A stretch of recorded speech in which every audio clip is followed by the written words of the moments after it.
लद्दाख के आसमान पर चीन पर होगा तगड़ा प्रहार। अब लेजर हथियारों से खाक होगा ड्रैगन का गुरूर। बॉर्डर पर तैनात होंगे भारत के डायरेक्ट एनर्जी वेपन। भारत के पास होगी मिसाइलों को भून देने वाली ताकत।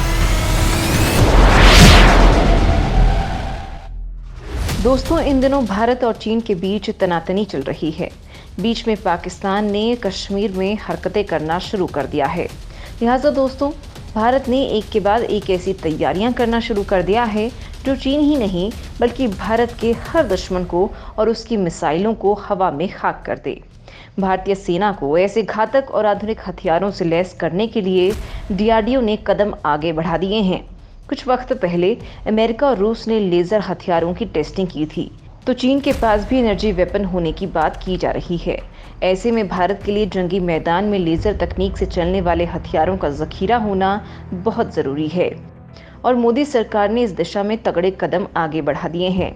Defence research and development organisation यानी डीआरडीओ की तैयारी डायरेक्ट एनर्जी वेपन्स के लिए एक नेशनल प्रोग्राम चलाने की है। दरअसल पूरी दुनिया में इस समय ऐसे हथियारों की मांग बढ़ रही है। इसके पीछे की वजह ये है कि दो देशों की सेनाओं का आमना सामना हुए बिना ही युद्ध लड़े जा सकें। ये हथियार कुछ वैसे ही होंगे जैसे स्टार वॉर्स में दिखाए गए थे। डीआरडीओ के इस नेशनल प्लान में शॉर्ट, मीडियम और लॉन्ग टर्म के लिए लक्ष्य तय किए जाएंगे। दरअसल कोशिश होगी कि घरेलू इंडस्ट्री के साथ मिलकर 100 किलोवाट क्षमता तक के डायरेक्ट एनर्जी वेपन डेवलप किए जा सके। डीआरडीओ पहले से ही कई प्रोजेक्ट्स पर काम कर रहा है। इसमें केमिकल ऑक्सीजन आयोडीन से लेकर हाई पावर फाइबर लेजर तक शामिल है। वैसे दोस्तों, आपको बता दें कि डीआरडीओ एक पार्टिकल बीम हथियार काली पहले ही बना चुका है। काली 80 से शुरू हुआ वो प्रोजेक्ट काली 10,000 तक पहुंच चुका है। लेकिन दोस्तों, भारत का ये प्रोजेक्ट आज भी टॉप सीक्रेट है। ना भारत सरकार इस पर कुछ भी जानकारी देती है और ना ही डीआरडीओ। लेकिन पाकिस्तान आज भी भारत के इस डायरेक्ट एनर्जी पर चलने वाले हथियार काली से कांप उठता है, तो चीन की भी इससे कंपन छूटती है। दोस्तों, मैंने आपको इस मामले में एक वीडियो के जरिए बताया भी है, लेकिन आज मैं आपको जो कुछ बताने वाली हूँ वो बेहद खास है, क्योंकि दोस्तों ये डायरेक्ट एनर्जी वेपन दुश्मन की जड़ें हिला कर रख देते हैं। तो भारत इस मामले में क्या कुछ कर रहा है, चीन के मुकाबले हमारी क्या तैयारी है और क्या लद्दाख में चीन का भुर्ता बनाने के लिए भारत ये काम पहले ही कर चुका है। इस वीडियो में आपको जो कुछ बताने वाली हूँ वो चीन के लिए किसी डरावने सपने से कम नहीं होगा। क्या होता है डायरेक्ट एनर्जी वेपन, कैसे काम करते हैं खतरनाक लेजर वेपन। दोस्तों, डायरेक्ट एनर्जी वेपन बेहतर संघनित इलेक्ट्रोमैग्नेटिक ऊर्जा वाली बीम बनाते हैं। ये दो तरह के होते हैं, उच्च शक्तिशाली लेजर और माइक्रोवेव। इसके एक हमले से दुश्मन के हथियार जल जाते हैं और मिसाइल, जहाज, यूएवी और युद्ध में तैनात उपकरणों को सर्किट को जला देता है। डायरेक्ट एनर्जी वेपन्स में टारगेट पर इलेक्ट्रॉनिक, मैग्नेटिक एनर्जी या सब एटॉमिक पार्टिकल्स की बौछार की जाती है। इनके दो मेजर सब सिस्टम होते हैं, लेजर सोर्स और particle beam control system. Power की बात करें तो एक मिसाइल को उड़ाने के लिए किसी लेजर वेपन को 500 किलोवाट की बीम की ज़रूरत पड़ेगी। ये हथियार इंसानों को भी नुकसान पहुंचाते हैं, क्योंकि ये शरीर के किसी हिस्से में असहनीय गर्मी पैदा कर सकते हैं और इनसे व्यक्ति अंधा भी हो सकता है। माना जा रहा है कि आगे चलकर ये लेजर वेपन काफ़ी मददगार हो सकते हैं। ये केवल लड़ाई में काम नहीं आएंगे, बल्कि आम दिनों में दुश्मन देश की जासूसी करने के लिए भी ये काम आ सकते हैं। जैसे ड्रोन्स के जरिए हो रही जासूसी का पता लगने पर ये तुरंत उसे खत्म कर सकते हैं। भारत किसी तरह का माइक्रोवेव हथियार बना रहा है, इसका फिलहाल पता नहीं है। लेकिन डीआरडीओ ने कर्नाटक के चित्रदुर्ग में अगस्त 2017 में ट्रक पर जिस हथियार का परीक्षण किया था वो 1 किलोवाट का था। इसने 250 मीटर दूर से निशाना लगाया और 36 सेकंड में धातु की चादर में छेद कर दिया था। युद्ध में ऐसे हथियारों का इस्तेमाल काफ़ी फायदेमंद होता है, क्योंकि प्रकाश की गति से चलने वाले ये हथियार एकदम सटीक निशाना लगाते हैं। एक शॉट पर कम खर्च आता है। मिसाइलों के मुकाबले फ्लेक्सिबल होते हैं।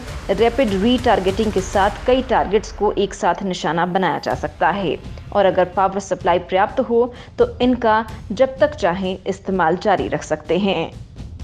डीआरडीओ का एनर्जी वेपन उड़ा देता है ड्रोन सिस्टम।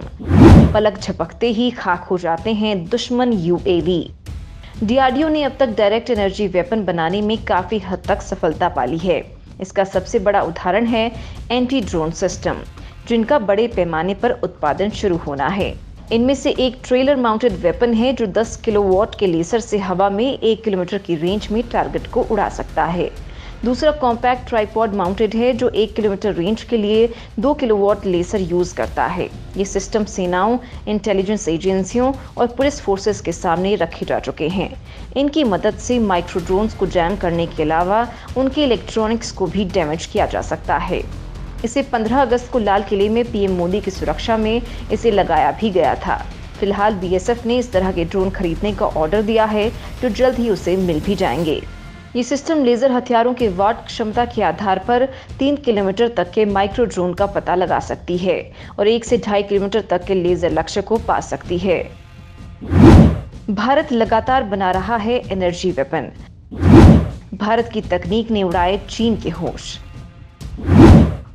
दोस्तों, डीआरडीओ ने इस तरह के एनर्जी वेपन बनाने के लिए एक खास रोड मैप तैयार किया है। इस रोड मैप के हिसाब से 2 फेज में इस तरह के हथियार बनाए जा रहे हैं। फेज 1 में सेना और वायुसेना को कम से कम 20 tactical high energy laser systems की ज़रूरत है, जिनको पहले तैयार किया जा रहा है। इस चरण में डेवलप हथियारों की रेंज 6 से 8 किलोमीटर है, जबकि फेज 2 में ऐसे लेसर सिस्टम तैयार किए जा रहे हैं जिनकी रेंज 20 किलोमीटर से ज़्यादा है। सेना को 20 high power electromagnetic weapon system की भी ज़रूरत है, जिनकी फेज 1 में रेंज 6 से 8 किलोमीटर और फेज 2 में रेंज 15 किलोमीटर से ज़्यादा है। हालांकि दोस्तों, स्वदेशी तकनीक पर इस तरह के एनर्जी वेपन बनाने के लिए काफ़ी रिसर्च की ज़रूरत पड़ती है। इस वक्त अमेरिका, रूस, चीन, जर्मनी और इजराइल के काफ़ी शक्तिशाली एनर्जी वेपन हैं। इजराइल बाकायदा इसकी टेस्टिंग भी कर चुका है। साथ ही उसने भारत के साथ भी इसको लेकर डील करने की बात कही है, जो भारत के लिए गेम चेंजर साबित हो सकती है, क्योंकि युद्ध में दुश्मन को हराने में लेजर हथियारों का कोई सानी नहीं। हालांकि दोस्तों, अंदरूनी तौर पर पूरी दुनिया भर में ये चर्चा पहले ही है कि भारत के पास ये हथियार पहले से ही मौजूद हैं, जिसके बाद चीन में इनको लेकर काफी खौफ का माहौल है, क्योंकि पाकिस्तान तो भारत के काली वेपन की ताकत की नुमाइश देख भी चुका है, जिसके जवान काली के तूफान में हमेशा के लिए खाक हो गए थे। तो वहीं दोस्तों, पिछले साल मई में अमेरिकन नेवी ने भी हाई एनर्जी लेजर वेपन का सफल परीक्षण किया था। उसका दावा है कि ये बीच हवा में ही एयरक्राफ्ट को गिरा सकता है।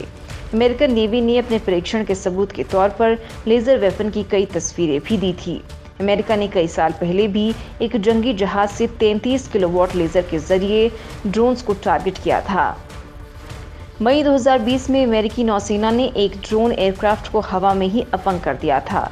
अमेरिका अगले 4-5 साल में 300 से 500 किलोवाट के डायरेक्ट एनर्जी वेपन तैनात कर सकता है, जो क्रूज मिसाइलों को उड़ाने में सक्षम होंगे। तो वहीं दोस्तों, इजराइल ने अपने आयरन बीम को दुनिया के सामने रखा है। ये एक डायरेक्ट एनर्जी वेपन है। इसका शक्तिशाली लेजर किसी भी हवाई लक्ष्य को बर्बाद कर सकता है। इसे कम दूरी पर उड़ने वाले फिक्स विंग के एयरक्राफ्ट, रॉकेट, टैंक और तोप के गोले, मोर्टार, हेलीकॉप्टर और ड्रोन के खिलाफ काफी प्रभावी माना जा रहा है। आयरन बीम फायरिंग के 4 से 5 सेकंड के भीतर हवाई टारगेट को नष्ट करने के लिए फाइबर लेजर का इस्तेमाल करता है। इसे स्टैंड अलोन वेपन के तौर पर या बाकी एयर डिफेंस सिस्टम के साथ भी इस्तेमाल किया जा सकता है। दोस्तों, इजराइल ने जब इस समूह हथियार को डेवलप किया तो इस कामयाबी के मौके पर इजराइल ने अपने दोस्त भारत को याद किया था। मतलब साफ है कि आने वाले वक्त में भारत के पास भी ये तकनीक हो सकती है। यानी भारत भी पीछे रहने वाला नहीं है। अगर सब कुछ ठीक रहा तो अगले कुछ सालों में भारत भी इस तरह के बहुत से डायरेक्ट एनर्जी वेपन से लैस होगा।